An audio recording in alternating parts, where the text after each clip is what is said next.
Hello प्रेमी जनों, कैसे हैं आप। मैं संजीव कुमार आपके लिए लेकर आया हूँ अकबर बीरबल की कहानी। अकबर के 5 सवाल। एक दिन बादशाह अकबर अपने दरबार में पहले से ही आ गए थे।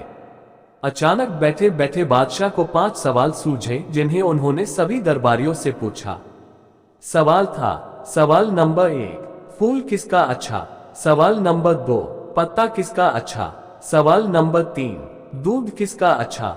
सवाल नंबर 4, मिठाई किसकी अच्छी। सवाल नंबर 5, राजा कौन अच्छा।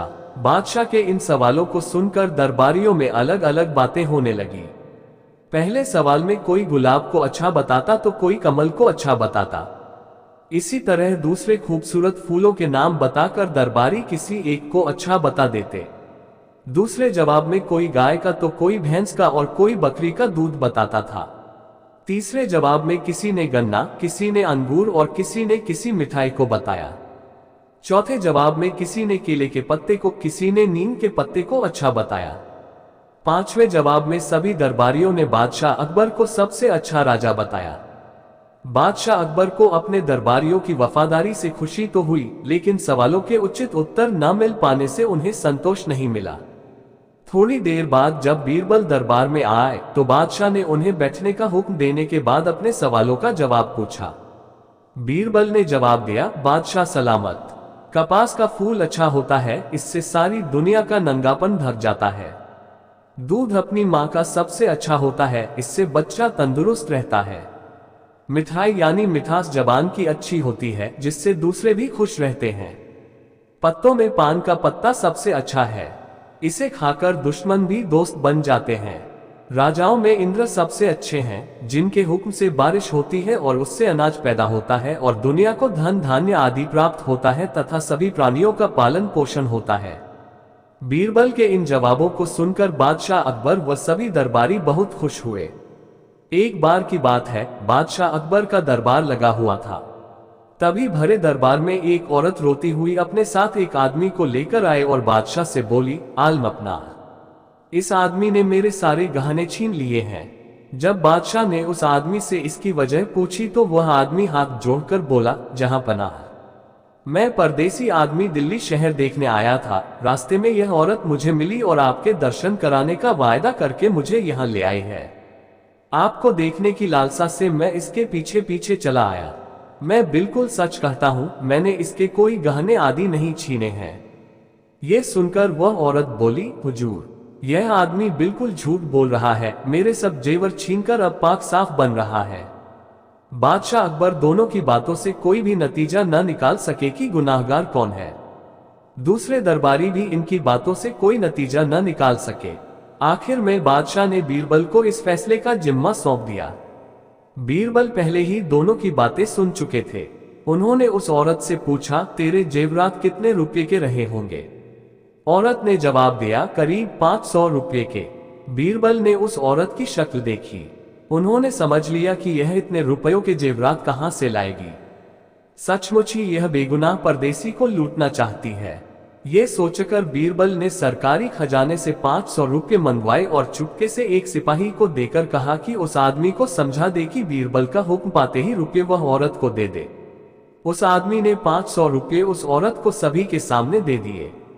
औरत रुपये लेकर खुश होती हुई घर की ओर चली। जब वह औरत चली गई तब बीरबल ने उस आदमी से कहा, जाओ उस औरत से रुपये छीन लाओ, रुपये लेकर ही लौटना। आदमी हुक्म पाते ही उस औरत के पीछे रुपये छीनने चला गया। बीरबल ने अपने 2 गुप्तचरों को उस घटना को देखकर सही सही खबर लाने के लिए भेज दिया था।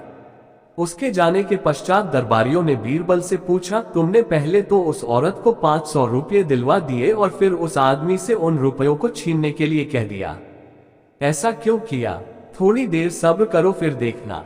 बीरबल ने उत्तर दिया। उस आदमी ने औरत से रुपये छीनने की कोशिश बहुत की, लेकिन वह और अड़ गई और किसी भी तरह रुपया न छोड़ा। फिर उस आदमी का हाथ पकड़कर बोली, चल, जहां से रुपया मिला है वहीं चलकर दूंगी। इन दोनों के पहुंचने से पहले ही गुप्तचरों ने उस औरत तथा आदमी का सारा हाल बता दिया। ये बात सुनकर बीरबल को पूरा भरोसा हो गया कि यह औरत ही धोखेबाज है। थोड़ी देर बाद ही आदमी को लेकर वह औरत दरबार में आ गई और बोली, हुजूर, जो रुपये आपने मुझको दिलवाए हैं उन रुपयों को यह आदमी मुझसे रास्ते में छीन रहा था। मैंने इसकी एक न चलने दी और आपके सामने ले आई। बीरबल ने यह सुनकर उस औरत से कहा, तुमसे इसने रुपये छीन लिए या नहीं?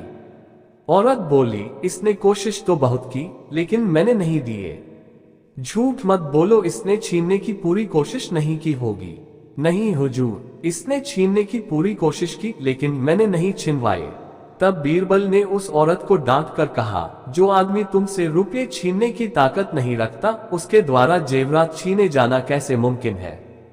तू झूठी है, रुपये अभी वापस कर। बीरबल के तर्क के आगे औरत ने अपनी भूल स्वीकार कर ली। एक दिन बादशाह अकबर अपने दरबार में बैठे हुए थे। तभी कुछ दरबारियों ने उनसे कहा, जहां पनाह, हम लोगों के रहते आप छोटी छोटी बातों को भी बीरबल से पूछा करते हैं, इससे हमारी खुददारी को बट्टा लगता है। बादशाह अकबर बोले, तुम लोगों का ये सोचना गलत है। बीरबल बहुत बुद्धिमान और चालाक है, इसमें उसका मुकाबला कोई नहीं कर सकता। इसी वजह से मैं सब बातें उससे ही पूछ लेता हूँ। दरबारियों को बादशाह की यह बात अच्छी नहीं लगी, लेकिन वे चुप बैठ गए।